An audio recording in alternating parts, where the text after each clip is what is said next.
સાંસદ મનસુખ વસાવા છે તેમનું ભારતીય જનતા પાર્ટીમાં કંઈ ઉપજતું પણ નથી અને કંઈ ચાલતું પણ નથી અને ચૈતર વસાવાની ગેરહાજરીમાં કેવળ ને કેવળ તે રાજકીય લાભ ખાંટવાનો પ્રયાસ કરી રહ્યા છે. આવો આરોપ કોણે લગાવ્યો છે તે મામલે જ વાત કરવી છે.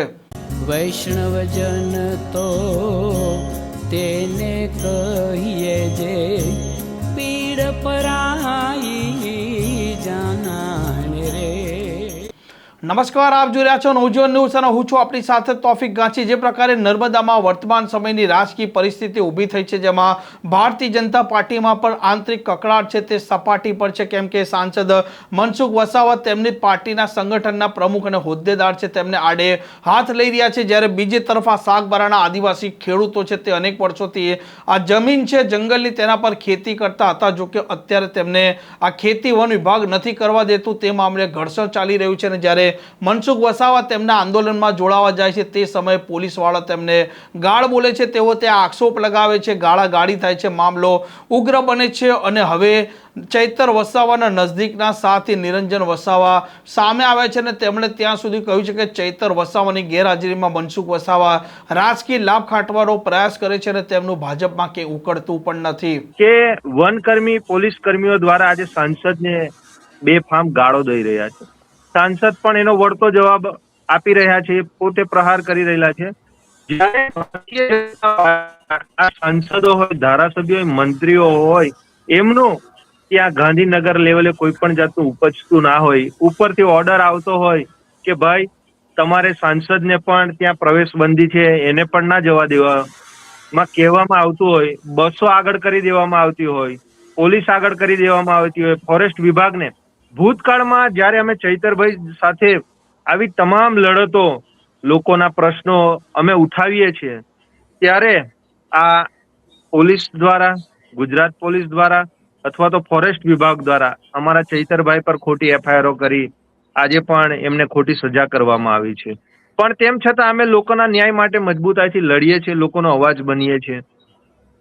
ફોરેસ્ટ વિભાગ દ્વારા તમે જોયું હશે ભૂતકાળમાં પણ લાઠીચાર્જો કરવામાં આવ્યા છે અમારા ખેડૂત મિત્રો પર, અને ખોટા કેસો કરી અને એ લોકો પર પણ એફઆઈઆર કરવામાં આવી છે. ત્યારે આ જ પરિસ્થિતિ આજે સાંસદની આજે થઈ રહેલી છે.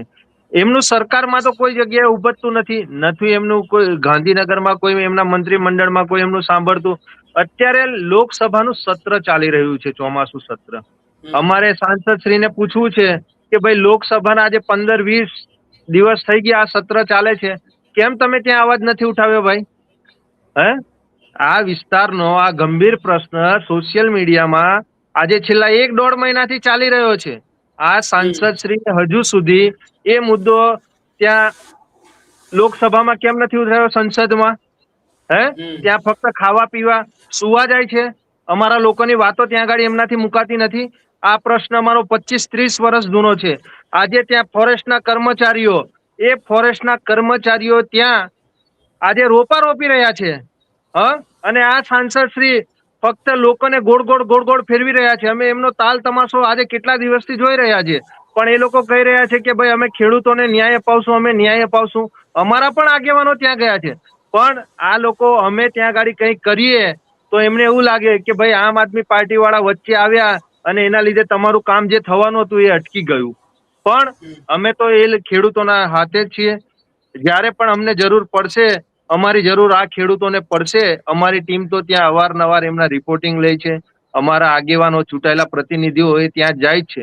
પણ આજે જેમની સરકાર છે, આજે જે લોકો સરકારમાં ડબલ એન્જિનની સરકારમાં બેઠા છે, આજે તે લોકોનું ત્યાં મીઠું પણ ઉપજતું નથી અને તે લોકો આજે અમારા લોકોને ભરમાવી રહ્યા છે. ભાઈ રસ્તો બંધ હતો પણ તમારે જવું જોઈએ ને ચાલીને. પણ અમારા ધારાસભ્ય શ્રી ચૈતરભાઈ વસાવા જ્યારે સ્ટેચ્યુ ઓફ યુનિટીનો કે કોઈ પણ પ્રશ્નો હોય છે, એ ચાલતા આખી રાત ચાલીને પણ સવારે એ સ્ટેચ્યુ પર પહોંચે છે. તમે શનિવારનો વાયદો કર્યો તો કેમ શનિવારે તમે ત્યાં ખેડાવા નથી ગયા ખેડૂતોને? આજે ત્યાં રોપી રહ્યા છે ફોરેસ્ટ વિભાગ દ્વારા. આ સાંસદ ખાલી અહીંયા ગાડી સોશિયલ મીડિયામાં અને આ ટીવી ચેનલો, ન્યૂઝ ચેનલોમાં ફૂફાડા મારે છે ખાલી, પણ જે કામ કરવાનું છે ગ્રાઉન્ડ પર ઉતરીને એ કામ કરી નથી રહ્યા. એ આ સ્પષ્ટ અહીંયા ગાડી બતાવે છે. જો એમની અંદર હોય તો જાય ચાલતા અને ત્યાં ગાડી ખેડી બતાવે. એ તંત્ર, આખું પોલીસ પ્રશાસન, એ ફોરેસ્ટ વિભાગ બધું એમનું જ છે. આ પ્રકારના સમાચાર માટે નવજીવન ન્યૂઝ ચેનલ સાથે જોડાયેલા રહો. નમસ્કાર.